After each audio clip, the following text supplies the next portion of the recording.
Welcome to Mystic Dog Mama, the podcast for soul-led dog mamas looking to nourish their dogs and themselves, mind, body, and soul. I'm your host, Dr. Alexia Meller, holistic canine nutrition and well-being consultant, here to walk beside you on your Mystic Dog Mama journey. If you are new here, welcome. I'm so glad that you found us. And if you are a regular around these parts, I am thrilled to have you here. It's just so wonderful to see how this community of like-hearted dog guardians committed to living more deeply and more aligned with our dogs is growing. In a time when the world feels absolutely crazy, it's just validation that there are so many wonderful people out there. So thank you for being part of my world. And actually, that's a big part of what my special guest, Anja Žekelj, and I talk about in today's episode. Anja is the founder of Wigglebeat, where she teaches dog guardians to combine massage therapy techniques, acupressure, herbal ball therapy, and lifestyle changes in order to support your dog's vitality, stamina, and longevity, just one gentle touch at a time. Together, Anja and I talk about what it looks like to follow intuition and inner guidance when you're caring for your dog, and how to tell the difference between fear and true knowing. We also talk about the challenges and the shadows of the holistic dog world, including the pressure, the comparison, and the subtle beliefs that we should be able to, quote unquote, do it all right. We also talk about why healing is not the same thing as fixing, and how acceptance can be one of the most loving and actually confronting acts of care that we can take. We also talk about the emotional complexity of supporting a dog through change, decline, or even uncertainty. And Anja shares her deeply personal experience of caring for her senior dog Tisa after a stroke, and what that journey has taught her about presence, grief, trust, and letting go. This episode is for the dog mama who is doing her best, listening deeply, and yet still wrestling with questions like, am I doing enough? Am I missing something? Or how do I know what's right? If after listening to this episode you think, I'd really like to learn how to make my own herbal ball for my dog, well, Anja will be teaching an online workshop on the 13th through the 15th of February 2026. She talks about that in the episode. You'll also notice that Anja's holistic approach to supporting dogs is very aligned with my own Fetch framework that identifies fresh food, traditional Chinese medicine energetics, targeted approaches, curiosity, and holistic modalities as the pillars of our dog's health. If you would like support in learning how to use these pillars to help your dog's health and well-being, come and join my free Facebook group, Fetch First Light.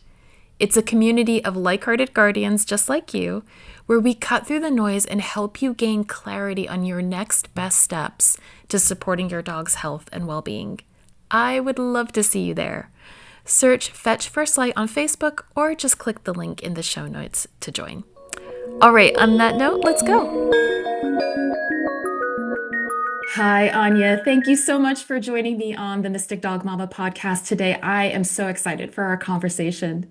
Thank you so much for having me, and I'm so excited to be here. Oh, this is going to be a really good and I think really heartfelt conversation that I know I need to have and to hear and be reminded of, and I just get the sense that listeners need this too. But to give listeners a bit of a background as to why we're having this conversation, I came across your work through the lovely magic of the algorithm. Yeah. which is wonderful. This is the very positive side of social media on It is. Instagram. And I saw you posting a lot about your work with dog massage therapies, and in particular of using your herbal ball as a kind of therapeutic approach with your own dogs and showing people how to do this with their dogs. But beyond that, as just kind of a modality, I really, really resonate with your energy and your approach to having a really holistic perspective on how we are engaging with our dogs. Whole picture, not just like replacing natural for kind of pharmaceutical approaches or anything like that, but really bringing in the whole picture of how we live with our dogs and what our experiences with our dogs are inviting us into in terms of our own growth, our own ascension process, if you want to use that kind of language, of our own evolution. And then when we got to actually have our own conversation kind of offline before recording this, it was like, oh my God, I've met like a kindred spirit. This is just amazing. It's amazing. So Yeah. I'm really excited to bring not only the work that you're doing to the audience, but also you as a person, as a dog mom who is navigating the complexities like we all are of what it means to be human and what it means to walk this path with our dogs. So I'm excited. Thank you so much. It means a lot to me. And yeah, I'm so happy again and again. It's really, it depends how you use social media, right? And I always say I have two profiles. One is my personal and one is my business, my dog account. And there's just so much positivity on this dog account. So I'm just always present there and I meet so much amazing people. And we I'm not sure if we actually talked about that, but I met my mentor from Japan actually over Instagram. He came across myself through hashtags. You know, some people would say, it's irrelevant or whatever. But actually, this is how my mentor found me. And I'm not sure how we would ever came across each other if it wasn't from Instagram. So it's amazing, and I'm just so excited and to this conversation, and also to have met you. Oh, ditto, ditto. I wondered if you could start maybe the conversation by talking a little bit about how you got into Wigglebeat, how you started working with dogs, and particularly in the kind of approach that you take with working with dogs. That's a really good question.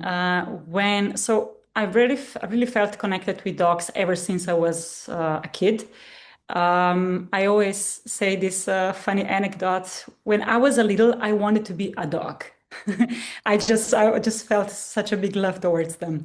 Of course, when I was looking for which university to obtain, I went also to the vet university to these introductional days, but I didn't had this, yes, this is it, feeling. Mm, I actually felt like it's not the right timing, or I got a feeling, to be completely honest, like I would look at the animals just from the perspective of, the animal is here, you need to do this, and then it goes. So I didn't actually felt this is what I would like to do. I admire every vet just to be sure, but I didn't felt that this is for me. So at that time, I went in completely other direction, but I always were connected to animals. I was doing sports all of my life, and I got injured. And I really got badly injured, and I went through various therapies, different massages, and I was desperate because nothing helped me. And I came just when I was doing all of that, um, I thought to myself, because my Tisa, my elder dog, she was always running with me. And I thought to myself, but what if our roles were actually just the way around? If she got injured, how could I help her? Because you have all of those things available, all of these different therapies available for yourself, but not so much for your dog. And I just started to explore what is available, and I came across. I was thinking about massage should be something that helped me, so it should be something for dogs as well. And at that time, I didn't even find something. Um, there was one of the things that I remember that I found was a picture of a dog lying on a couch and having two cucumbers on their eyes. I said, okay, we are that early in that stage. So it's a good opportunity to actually gain knowledge and to do something, right? To start doing it because it's not even available. Afterwards, I saw there were 7 schools in the world, maybe also some other.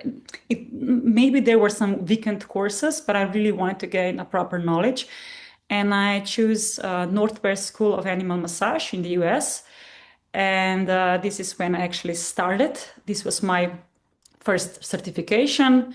And afterwards, I met Shintaro and Masami, my two mentors from Japan. I traveled there, and they were the ones that actually gave me this passion to herbal balls. That I'm happy to tell you more about that. But it's just, it's so interesting to see how life gets you on your path. Because it's a fun fact. During my studies in the Northwest School of Animal Massage, Corona hit the world, and I wasn't able to travel to the US because we were banned in Europe to travel to the US. And I thought to myself, what I have right now is time.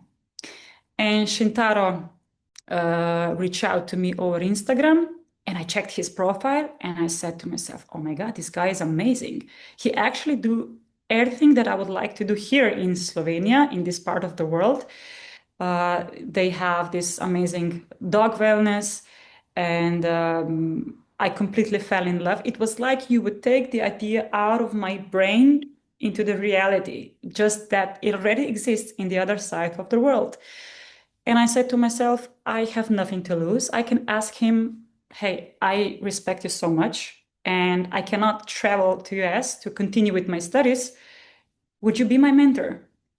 And then we started to be in touch. Actually, to every second Sunday for 2 years, we were having calls, and he taught me everything that he knew. I met his family, his co-workers, his dogs, and you know, it's if you trust the timing of your life and you don't take things too personally, you see that somewhere along the way, something starts to enroll just the way as it should. And there were also some other situations in my life that could just confirm that I should follow my passion. And it was a very special feeling last year when I was, actually 2 years ago, 2024, because we're already in 2026. 2024, when I met him and his wife Masami in person. I was there at their facility. It was such a special feeling. A dream come true is it's not such a suitable word for what I actually experienced. I met their dogs. I was there at their swimming pools because they're doing also the hydrotherapy, the water therapy. And it was amazing. And this is where I found about Herbal Ball Therapy that I also have today with me. And I'm just happy to tell you more about this. Masami asked me, hey, Anja, I know you're traveling for a month around Japan. You're backpacking. I'm sure that your muscles hurt. And I was having my workshop there. And she said, would you like to have a herbal ball therapy for yourself after you finish? I mean, what a question is that? Of course.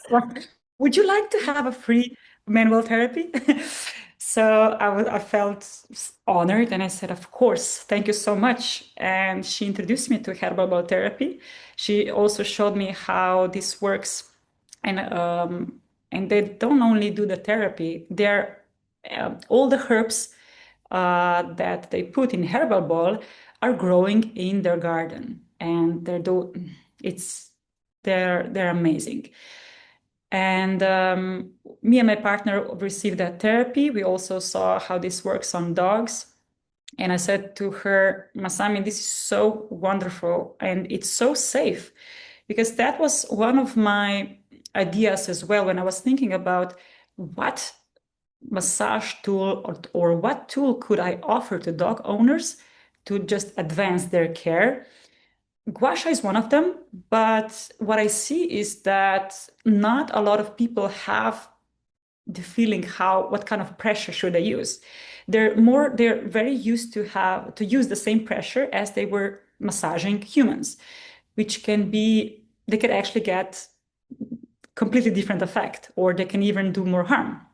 So I was having this open question in my mind: what could be that tool that it would be completely safe for somebody to use with their dogs?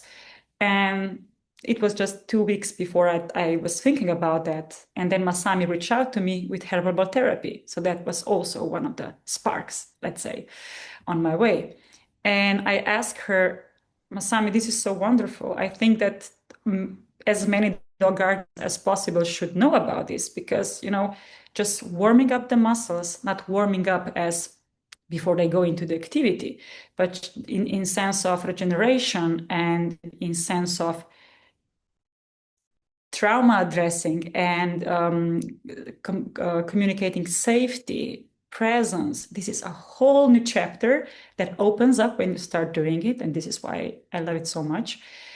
And I said to her, we should put this online because people need to know about this. It's so helpful and dogs receive it very well. And she said, I'm happy for you to do it. And she is doing this at their facility only in Japanese. And we agreed that I take this step further and take this modality online. And the stories that I receive and the feedbacks that I received, they really make me cry, because just the idea that a dog on the other side of the world is living their not only their best life, but I got this client. Her name is Lavinia, and her dog was Peppa from Brazil.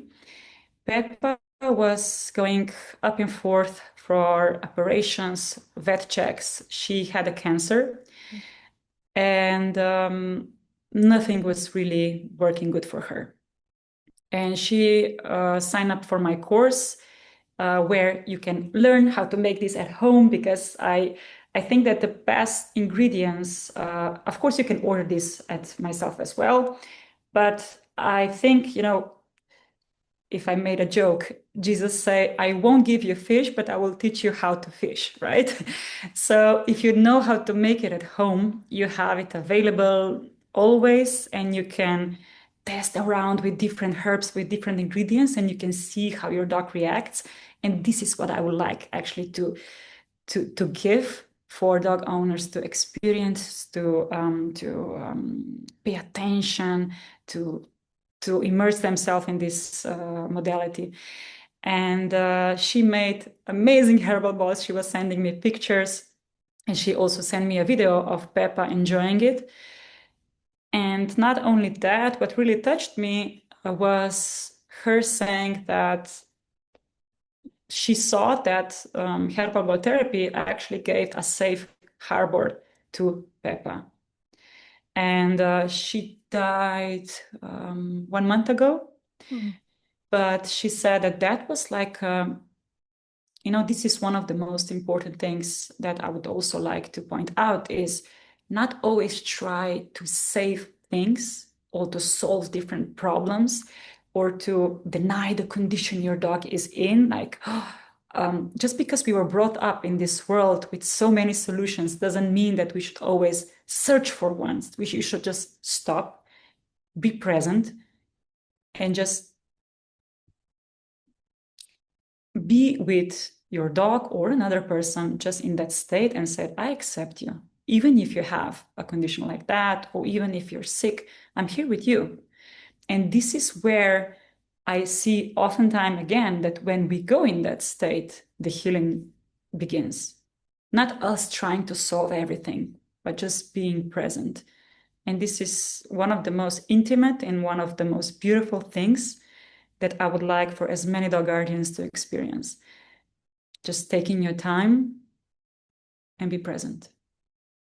Oh, that's such a gift. And thank you for mentioning that, because we were talking before we started recording about, and we'll get into this, about our own experiences as professionals in the canine space that have dealt with this kind of stuff with our own dogs and the various things that it brings up for us. But there's such a rub that within our kind of culture that is obsessed with longevity, that's obsessed with like like the forever dog kind of mentality, which, not to disparage those books and the work that, Karen Becker and Rodney Habib are doing around how do we take back control from, ultimately, I see it as a way of like reclaiming our sovereignty within a world that has told us we don't know how to feed our dogs or we don't know how to care for our dogs, and become more aware of the various things that we actually do have control over.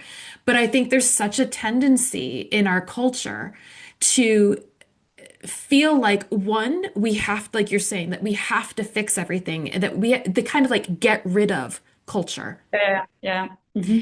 And when you start to look at other cultures' perspectives, or even within the West, so for example, I think I had mentioned to you when we talked previously that my mom studied with Louise Hay, like with Louise herself. Louise, for those who aren't familiar with her work, she wrote a book called You Can Heal Your Life.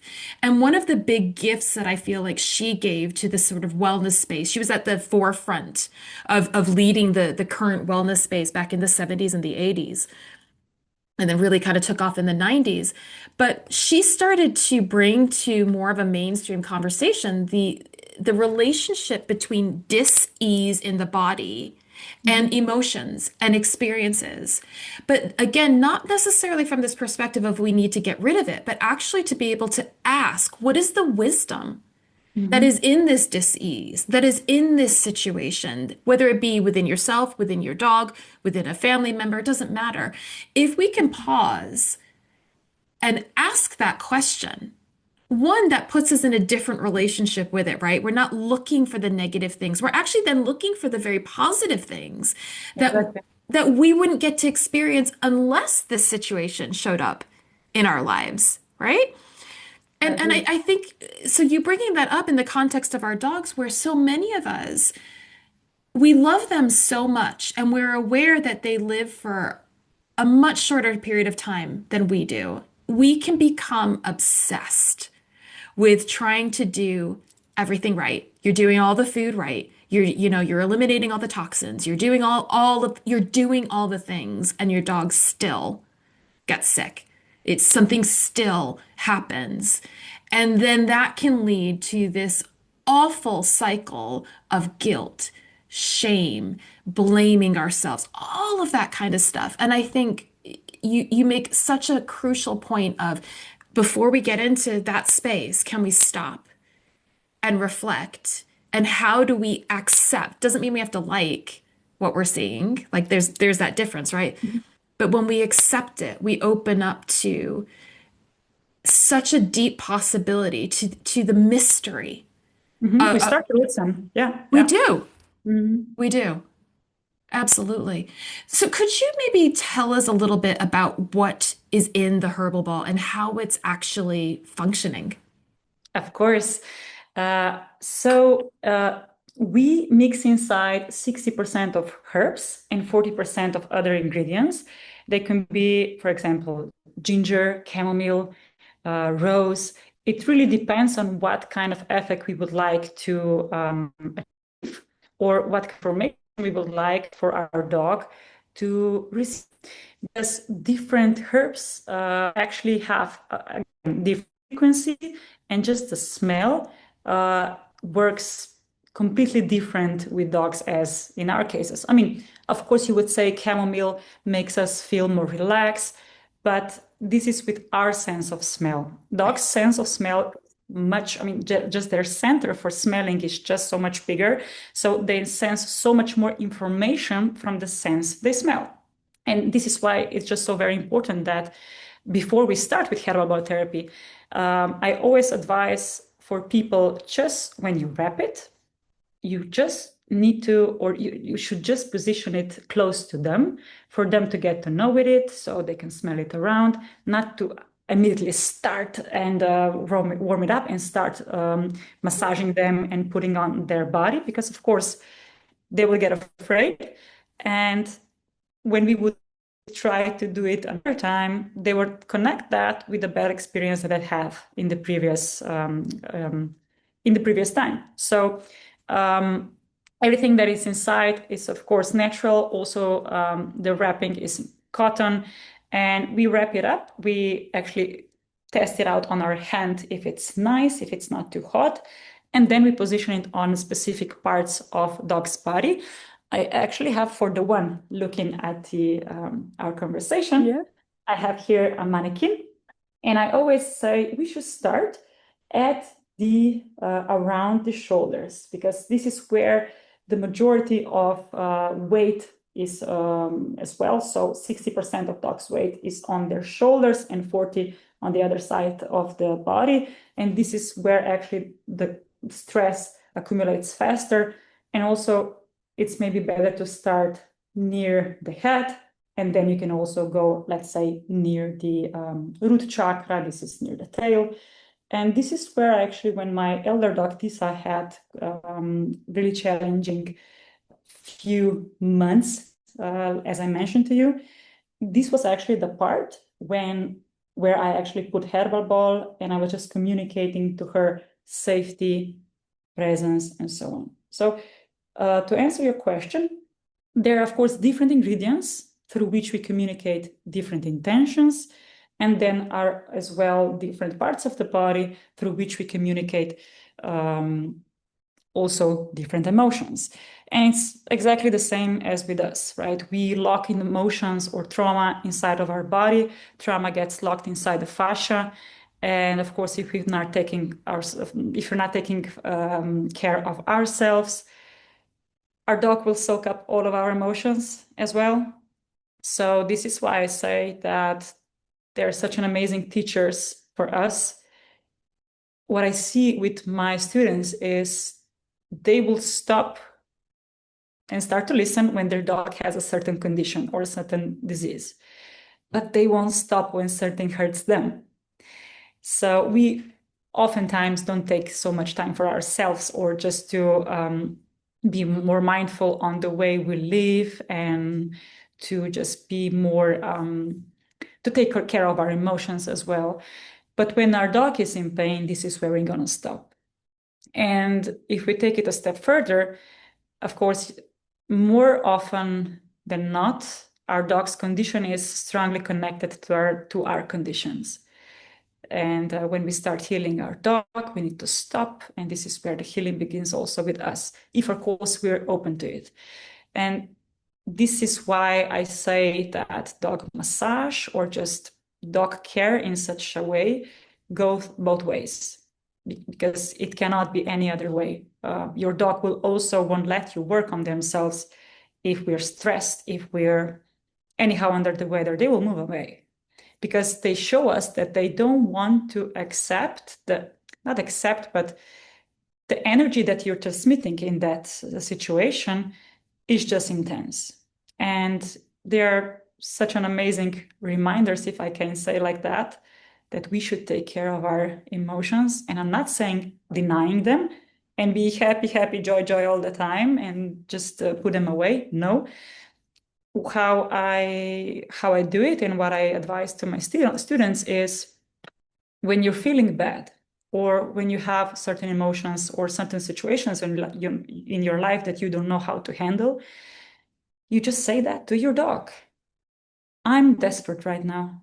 I don't know how to handle this right now, but I'm so happy that I have you by my side, and that we have each other, and we're gonna figure it out. It's completely different energy as holding this inside of ourselves and saying, oh, let's go for a walk. Yeah, they will sense what is underneath. I would say people sense that as well, but maybe it's not so, we're not so used to say, hey, are you all right? Right. So uh, it opens up a whole new specter of learning and paying attention. No, definitely, definitely. And I think it's also the reminder that we're communicating with our pets all the time, whether we're conscious of it or not. And the fact that they remind us that we are telepathic already, Mhm. like Yeah. they know exactly what's going on. And so it is that invitation to be really honest with ourselves and like you said, to talk to them about it. I'm also wondering too, through the process, because I think it sounds to me like beyond just the mechanics of using the herbal ball, There's such an invitation to actually deepen your connection with your dog through the whole process of it. So, like thinking about, and again, not just from a checklist perspective of like chamomile does this or ginger does this. I mean, sure, there's an aspect of that, right? But working with your dog to explore what it is that they need and want at that particular time. Can you talk a little bit about that process and the impact that that has, not just for the dog, but for the guardian as well? hmm So when Tisa, my elder dog, I really had a difficult period of my life. So it started in November, and now around the New Year's, it was actually the second time that my elder dog experienced a stroke. And I'm so happy that she's still in my arms. But right in that time, when pills didn't help, when all different advices didn't help, it was the herbal ball therapy that helped. But it wasn't solving, just like you mentioned, it wasn't correcting the condition. I just wanted to communicate with her, to her, that I'm here with you and you're safe. And this is what warmth do. Um, and that was one of the most intimate and one of the most beautiful moments that we have. Her heartbeat was fast, her breathing was fast. I could be very nervous in that time, but I just wanted for her to, even if she's feeling those emotions like that, I just wanted to make her, to communicate to her that it's okay. You're going through a very difficult situation, but I'm here with you. And when you cannot say that this with your words or with your hands or in any other way, I found warmth of the herbal ball and of course the smell of the herbs is what communicates to them very deeply. And not only that, and again, no matter how difficult that situation was for me to watch her like that, to just imagine her being in pain, um, it was one of the most beautiful and intimate moments. And I'm sure that because I stopped and because I was feeling that love, that I just wanted to transmit her love. And because she felt that, I believe that this is one of the major things that she's now still here with me. And that one of the most beautiful reactions was that her breathing slowed down and she went to sleep and I heard her snoring. And I said, oh, I'm so happy that I see and I hear her snoring. That was one of the major things that I could ever imagine that could happen afterwards. But what I see now that she's back on track is I told you also the story when we catch up the other day. When your dog's conditions or when your dog is getting old, their bodies actually try to gain as much food as they can, so they will feel safety. And what I see with Tisa is that she's begging for food mostly, all the time. Let's say put it all the time. And she eats very good. I'm taking care of her food.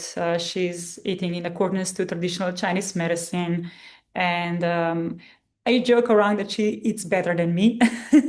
But I'm very mindful on how much grams she got. So I know that this is checked, right? But she still begs for food and she begs for food because this is her body saying, I feel that something is going on. I should grab some much food just in case if something happens, right? This is her brain communicating with her. And what I started to do is at that time, I pick her up, I put it on her couch, I warm up the herbal ball, and I just do the therapy. Because if this is the message that is inside of her body, like I'm not safe, I should grab some more food, I wanted to commute with her, you are safe. And what happens in that time, we do that basically every day. And what happens is that she falls asleep and she's not begging for food and we're completely all right. So there are many approaches and there are many, I would say, I encourage dog guardians to experience this therapy and to test them out and to see how they can implement in their cases. Because I'm sure there are also other situations that I didn't experience myself, because every dog, of course, it's their own story. But this is how it helps us. And like I mentioned, I hear so many different amazing stories, how they're implementing this, again, in the comfort of their home, which I think is also one of the most important things. Of course, dog massage, dog therapies, hydrotherapy, there are so many amazing modalities, but you need to go there. Maybe they're expensive, but the biggest change will happen when dog guardians will start to implement certain changes at home, when they will become more mindful. And if you have a certain tool with your hands, or if you can, if you use your own hands, at 10 p.m. or 12, whenever you feel this should be right, it's maybe more difficult to get a massage therapist at that time. But if you know how to do that in the comfort of your home, you are the one who can help your dog, right? And this is my focus, and I'm so happy that I'm getting to know so many dog guardians that are already doing certain stuff at home, and they're looking for and so much more stuff that they could hear their dog, that they could meet their dog in. Yeah. I think that's the big thing is being able to hear your dog and to witness them, accept them and meet them. But I think too, with you talking about teaching guardians to have these tools in their back pocket for when something happens, it's also a bit of like a safety blanket in a sense that you feel empowered, because that's one of the big things I talk about a lot on this podcast, is that we're in an era of really needing to reclaim our sovereignty on every level, of both reclaiming it and recognizing it, reminding ourselves that we have it. And so whatever it is that you can do to make you feel like you are more in control, not from that perspective of I need to control the outcome, but that you feel like that you are empowered, you have something that you can offer that supports your dog in coming into that peaceful state. Mm-hmm. I think the better it is for you in your relationship, and better for yourself as well. Because I wanted to touch on something that you and I were talking about before we started recording, which is about this recent stroke episode with Tisa and what that kind of brought up for you. And we were talking about when it's our dogs, like people look to us like, oh, you must have all of the answers because you're doing all this professionally. It's like we don't. We're humans, and when it's our dogs, it's going to bring up the emotions, right? We might have certain tools that we know to go to as a checklist for like, okay, let's start with this. Let's kind of look at these things. But it's still going to bring up stuff for us. That's the reality of it. And I wondered if you would feel comfortable sharing the way you had to kind of negotiate that process of like one, taking Tisa to the vet and being Mm-hmm. recommended different things and looking at what your experience from the perspective of being her guardian was going through with all of that. Would you mind sharing a little bit about that? Of course. She had partial epileptic, how to say, condition Hmm. just on the 24th of December. So right before, on the Christmas Eve, actually. And that looked in a way that she was running around the apartment, she couldn't calm down, and she looked like she was alert, like she would be running after something. And I knew immediately that something is not right. And but she was, that's also one of the things when you start observing your dog, you know that they're not in their true health, but you can see how alert they are from the outside, from somebody just observing them from the outside. They would say, "Oh, they're all right. They're just playing." So that's also one of the learnings, or one of the observings. But then her condition went back to normal, and it repeated at 2 a.m. in the morning. And then from Christmas on, up until the New Year's, we had very difficult days because she was losing balance. She was just laying down. She was shaking. Her breathing was fast. Her heartbeat was very fast. And I saw it was very difficult for me to observe that because I saw that her body is just, her body is very strong otherwise. Her muscles are as they would be for puppy, her bones as well. So her blood tests. But of course, the brain part and the neurological part was what was bad, what was injured. And it's so interesting because, as a dog massage therapist, you have so many, let's say, a lot of knowledge on how to hold the body. But the neurological part was something that I didn't look into up until then. So I found it, no matter the bad situation, I also find it very interesting how the whole situation is also inviting me to learn more about it. Going back to the story, it was very, very difficult for me to observe her in that state. But I said to myself, we should still see a vet, or I should talk to my vet because I love them dearly. They're amazing people. We were already in touch, and they saw Tisa in November last year when she had the first stroke. So they knew immediately what was going on. But they prescribed a certain medicine, certain pills that actually made her condition even worse because her breathing was even faster, her heartbeat was even faster. She was falling down the ramp on the way to couch. It was heartbreaking for me to see her like that because I know what kind of energy she still has in herself. But if brains are not working correctly, if there are certain pathways that cannot work as it should, the whole body shuts down. And I was very torn apart between let's say, the classical vet approach. You should give her that pills and you should do it for a week. And then we should discuss if the condition is better or how should we proceed with it. And the approach that I felt more connected to, like, just stop giving her that pills, because if I look at her, if I'm paying attention to how this works on her, it's not something good. And it was one of the most difficult situations in the last end of year, because of course you want to help your dog and you're not sure if cutting out the pills would make her condition worse. And there were a lot of questions that were running around my head, like, if I cut out the pills, would I see her again running around and being nervous? And it's about taking responsibility for the way that you choose, and you being open to, like I said, to the possibilities that, not just the possibilities, but that the reactions that might occur.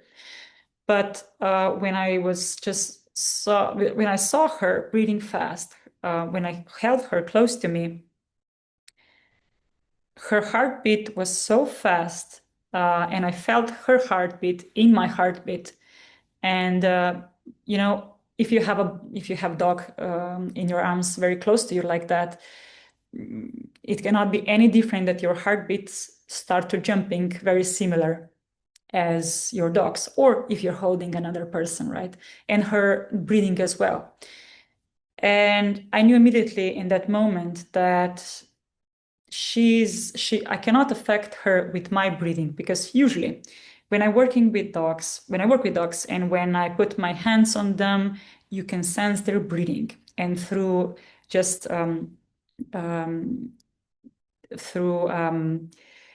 catching up their breathing with yours, or just connecting their breathing with yours, you can connect on a deeper level, and you can actually also affect their state. When you're prolonging your inhale and exhale, you can communicate completely different things, and you can make them feel even better. And this is also one of the amazing things that you can do as a dog massage therapist.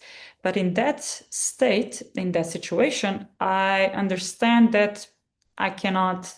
She's she's in the stroke mode. She cannot even move. She's just in that moment and cannot. I felt like nothing can affect her more than just my presence and just letting her be in that state. And I cut off the pills, and I see Lucky in the He's having a little stretch. yeah, really good. I cut off the pills and I started to work with Mia Manca. She's an amazing healer. She's an amazing lady here in Slovenia. And we are working on a distance. And it was so interesting because when Tisa was still all right, just 2 months ago, I heard about this amazing lady and I just saved her number just in case. And then these situations occurred. And she was one of the first people in my mind that I would say, I think I just know the person who can actually, it's such a special situation that I think she just might be the person who could help me and who could help Tisa.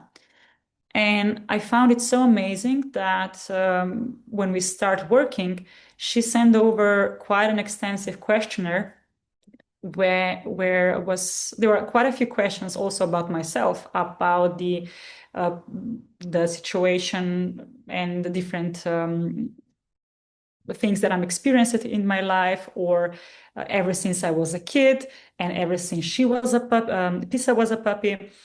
And when I started to writing down my answers, I started to cry because, of course, the whole situation, when you see her, you think you know everything, and you know that, just like we said, right, we're not perfect ourselves, but you think you know something. But when you have the whole situation in front of you, it's even more, uh-huh, I know what she's going, or at least I can imagine what she's going through right now. And let me mention that Tisa was tortured as a puppy, and she was taken away from this first owner. And then she got into the animal shelter. And this is where I actually met her at 4 months. And of course, because Tisa's body is getting old, all these trauma experiences and memories are coming up. And this should be the reason of her stroke, and everything that she was experiencing right now. And when I started to work with Mia Manza, the condition went back to normal. And my uncle is a neurosurgeon, and when I was talking with him about the condition that Isa has, about the pills, you get one perspective, and I love him so much, and he's one of the biggest professionals, I would say, in Slovenia. But I don't think he really had experiences with alternative medicine, or let's say the origin medicine, right? And black on white, this is what helped her. And you can believe whatever you want to believe, but in situations like this, when you need something else, when you understand that the condition that you have in front of you is something deeper, and you need to dig deeper, not just give pills to cut the emotions or to make her numb, or just to say, a pill can be helpful in certain ways, but it's not addressing the root cause of everything always. So in our situations, this modality, the frequent medicine that we are doing as well, we now went into the second cycle, was what helped her. And it gave me just this bigger perspective on everything, not only on her, but the way I live my life as well. And of course, why Mia Mansa asked all those questions, because she's healing myself and Tisa at the same time. And this is one of the first experiences that I have, that my dog's healing goes in a way that I'm being cured at the same time. I mean, how amazing is that? And of course, how important is that? We should always approach healing in that way. Well, it is. It is. Again, it goes to, and just to kind of clarify for listeners, the therapy is a frequency therapy. And so it's an energetic therapy Hmm. that she's receiving, right? Yeah. Yeah. Everything is energy, and we're all connected at the quantum field. And I was actually having a conversation not too long ago with Pam Roussel, who has the company Perfectly Holistic in the States for cats, looking at holistic support for cats. And Pam trained in muscle testing and various energy healing modalities, etc. And we were talking about the importance and often that kind of missing component when we're looking at health for ourselves and our dogs, which is the spiritual component of health. So it's like we don't take a big enough step back to that next layer of looking at, again, not just using energy healings to fix, Hmm. right? Because there again, there's that tendency like let's appropriate that to try and still try to fix things, but actually taking that bigger step back to look at if everything starts at the energetic level, can we not go there to better understand what's going on and to perform healing from that level? And again, healing doesn't necessarily mean getting rid of. That might be the case, right? You might quote unquote fix a problem, but it could also be coming into a state of peace with something that's happened. Or, it can be a number of things. But I think the experience that you have with Tisa going through this, of course, it's supporting your healing because you two are connected, Hmm. as we all are connected. And it's hitting that soul level in terms of how we're approaching healing. And I'm convinced we don't choose our animals, they choose us. And they come into our lives when we need them, when we're at certain stages of our own development, and they walk us along that path until we don't need them anymore in that same way. And Hmm. that's where we can rethink the way that we approach their transition states. Again, it's not denying the fact that it's sad and it's horrible and it's all of that. And it's the biggest gift they can give us because they're showing us that we have graduated in a sense. Exactly. You said that so beautifully. And I wanted to interrupt you in the way, but you actually said it everything. I mean, it's not about healing, it's about connecting. Of course, it starts because you don't want to see your animal being in pain and you want to help them, of course, but you're connecting with them in that way. And just as you said, you graduate. And when the time comes, you need to let them go. I always say that a connection so strong doesn't go away. It's energy, so it only transmits. And you're sad because you cannot share moments again or anymore in your life. But this is all there is, right? Just this moment that you have. And it will also be another moment and another moment. And I was just this week, I came across a reel from Sasha Cobra. I'm not sure if you know her. And she was talking about death. And by the way, I think that is such a taboo in our society. We're This is something that we all gonna experience, but somehow if you talk about that, people think, oh my God, you're calling bad energy. I'm not. I'm talking completely objectively. Why would that be bad if you talk about it's just another essence of life, right? And it's mystical because we don't know what happens, but we can.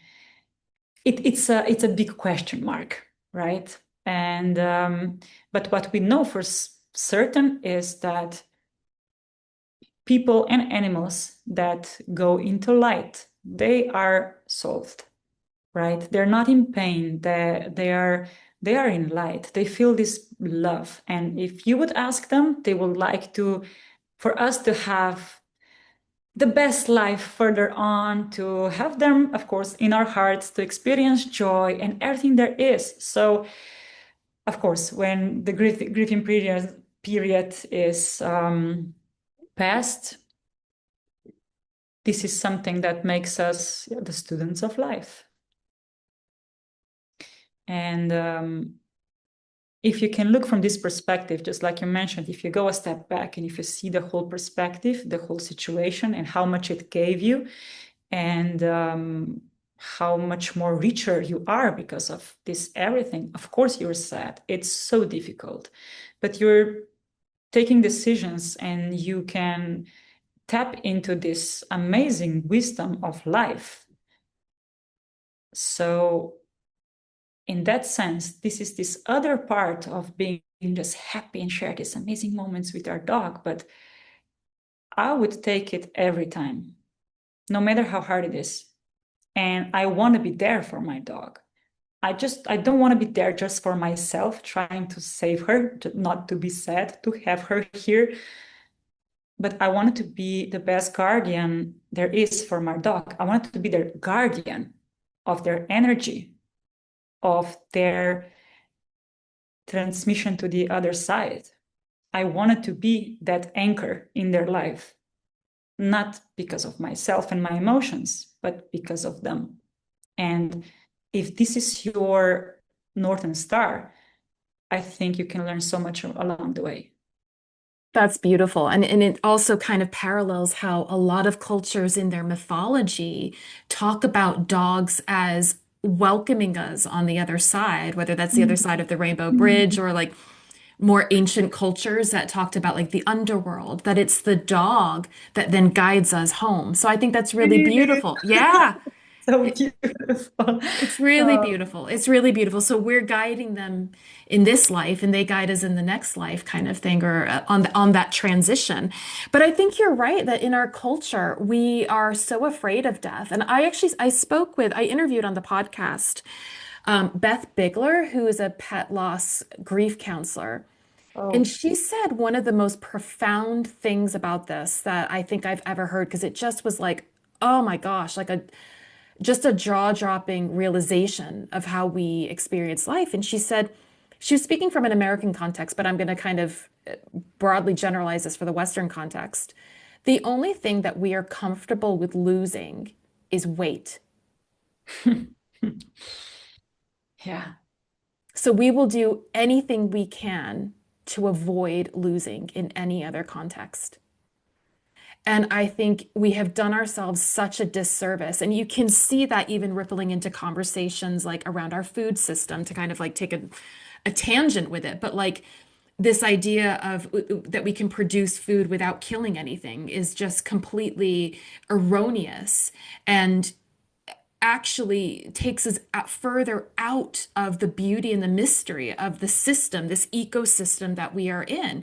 So we are translating it and pushing our agenda onto absolutely everything instead of actually being that witness to what am I here to learn But from everything. actually, that makes a lot of sense because we are comfortable with losing weight.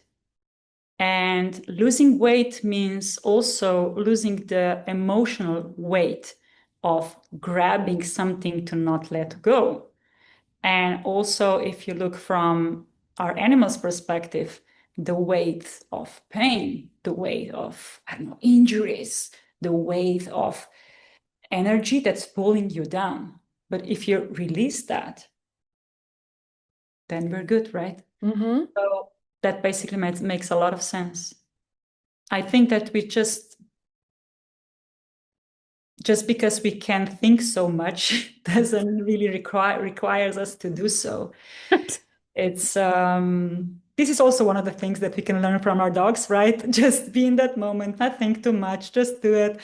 But yeah, just because we know solutions or we can get solutions, or just because we can calculate what can happen and how can we do some other stuff, doesn't mean that we should do that all the time. I Exactly. also heard about a very interesting fact that, of course, in today's times, we spend so much time, we are bombarded with information and we're just putting so much stress on our thinking mind.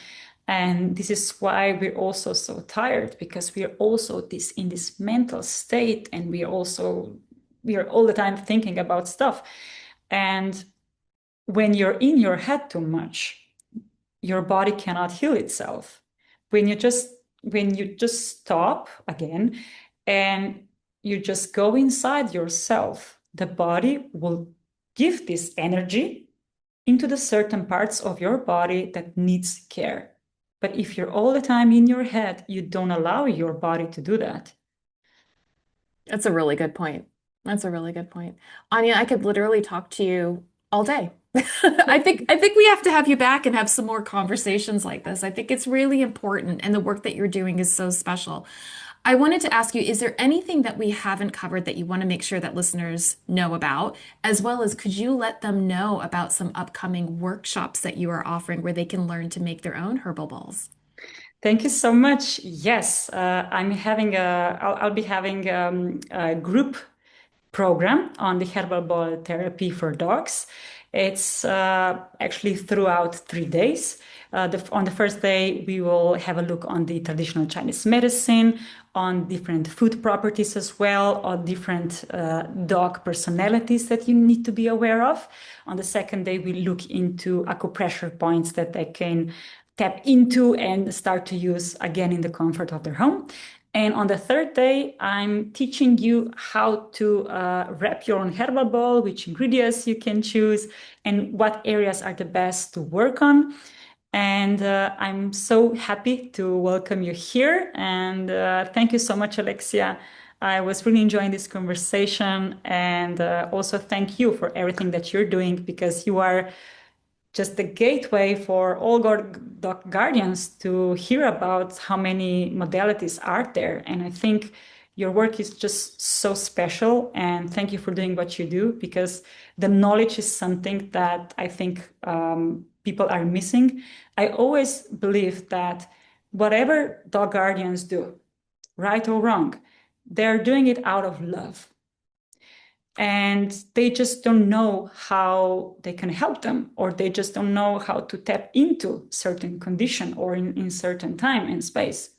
So thank you so much for having this channel and spreading the knowledge and letting all dog guardians know what is out there, so they can help their dog and they could be even better dog guardians themselves. Oh, well, thank you for that. I really appreciate that.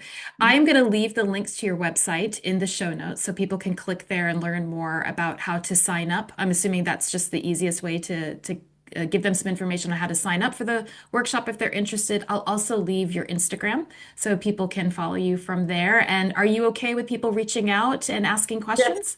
yes, of course. I love that. Thank you. Perfect. Perfect. I'm going to ask you one final question before I let you go that I ask all of my guests.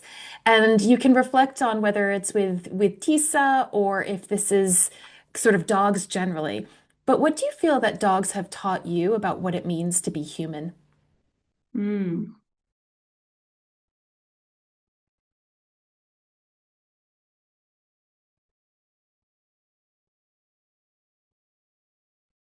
To observe and admire this beautiful world with my full heart. That's beautiful. That's beautiful. Thank you so much for today. I Thank really you so much, appreciate Alexia. your time, your energy, your wisdom, everything. Thank you for being here. Thank you so much for having me. Thank you so much for joining me for my conversation with Anja Žekelj of Wigglebeat. I hope you enjoyed it. If you would like to learn more about Anja's offerings, including her upcoming Herbal Ball Therapy workshop taking place online February 13th through the 15th, 2026, visit her website wigglebeat.com or get in touch with her on Instagram at Wigglebeat. I've left these links in the show notes. And if you'd like to learn more about how you can use fresh food, energetics, targeted care, curiosity, and holistic approaches to help your dog live their best life, then come join my free Facebook group, Fetch First Light. I've left the link in the show notes to this as well. Finally, if this episode helped you, please consider sharing it with a friend and consider subscribing to the podcast. Okay, until next time.